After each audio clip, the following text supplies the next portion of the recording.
यह कहानी है एक आदमी की।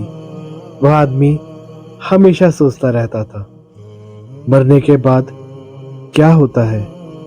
क्या सच में सब खत्म हो जाता है? और एक दिन अचानक उसकी मौत हो गई। जैसे ही उसकी आंखें बंद हुई, उसे लगा वो अपने शरीर से ऊपर खड़ा है। नीचे उसका शरीर पड़ा था और उसके अपने उसके लिए रो रहे थे। वह सब देख रहा था पर कुछ कर नहीं पा रहा था।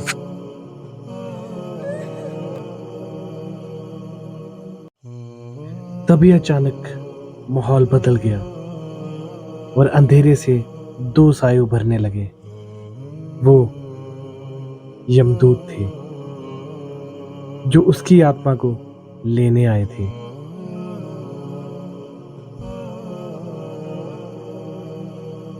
उन्हें देखकर वो डर कर कांप उठा। उसका समय खत्म हो चुका था।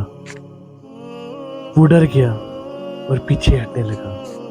उसके चेहरे पर डर साफ दिख रहा था। उसने हाथ जोड़कर विनती करी, मुझे एक मौका दे दो, मुझसे गलती हो गई। लेकिन बहुत देर हो चुकी थी। उसे अब अंधेरे रास्ते पर ले जाया गया जहां से लौटना नामुमकिन था। वह मजबूर था, कुछ भी नहीं कर सकता था। हर कदम के साथ उसका डर बढ़ता जा रहा था। चारों तरफ सिर्फ अंधकार और भय था। तभी कुछ ऐसा हुआ जिसने सब बदल दिया। सामने से एक दिव्य रोशनी आने लगी जिसे देखकर सब चौंक गए। उस रोशनी में एक संत प्रकट हुए। उनके चेहरे पर अद्भुत शांति थी। उनका सामने यमदूत भी झुक गए, जैसे उन्हें सब कुछ पता।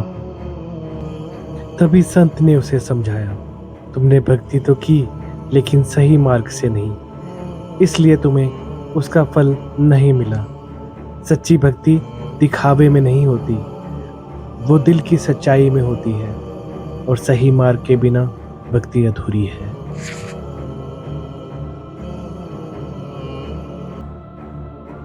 यह सुनकर वो टूट गया।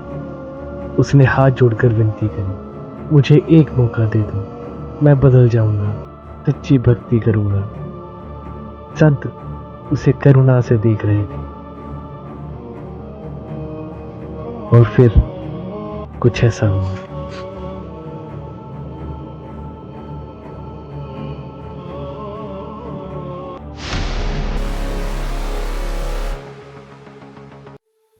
और फिर अचानक उसकी आंख खुल गई। वो घबरा कर उठ बैठा। वो भी जिंदा था। उसे दूसरा मौका मिल गया था। उसे सब कुछ याद था। अब उसकी जिंदगी बदल चुकी थी। उसने सच्ची भक्ति शुरू कर दी थी। अब उसके चेहरे पर सुकून था। उसने सही रास्ता चुन लिया था। उसे अपने जीवन का असली उद्देश्य मिल गया था और उसे सच्चे मार्ग का आशीर्वाद मिल गया था।